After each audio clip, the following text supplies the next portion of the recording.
This might sound crazy, but a lot of us are learning the truth about having kids, childbirth, and raising said kids via social media.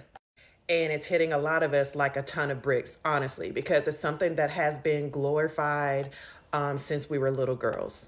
So now that we are working up to the truth and we understand that motherhood is a huge job, okay? It's rewarding, but it's nothing to be just glorified. Let me talk about some things that I would absolutely require as a first time mother.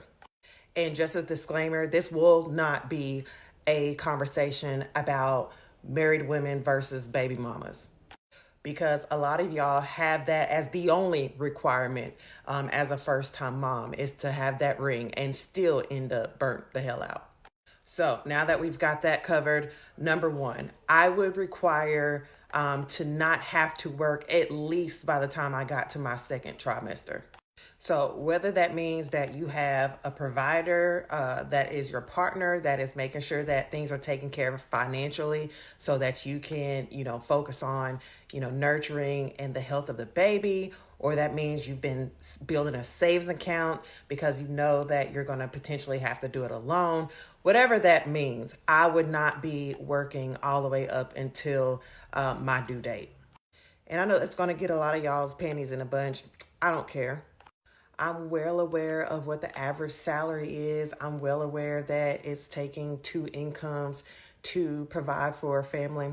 I don't care. I think that the health of the mother and the health of the baby are of the utmost importance.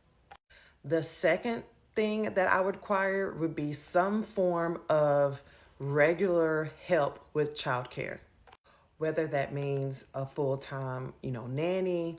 This could be like one day a week where, the child goes to your mom's house.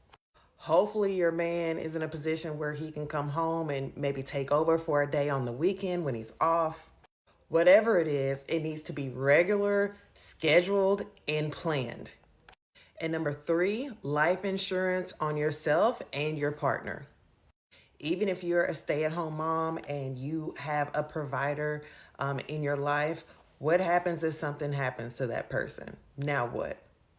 What happens if something happens to you? Then, they got to figure out how they're going to fill in the blanks when it comes to all the things that you were doing as a stay at home mom for your child and for the household. To me, that's literally bare minimum support as the mother of children. And then finally, because mothers are the main ones who, leave their jobs for extended period of times, they forgo promotions and job opportunities. I would require some type of money to be set aside in my retirement accounts monthly. Now, again, I realize that everybody is different. These are just my opinions on what I would require as a first time mom. Let me know your thoughts in the comments.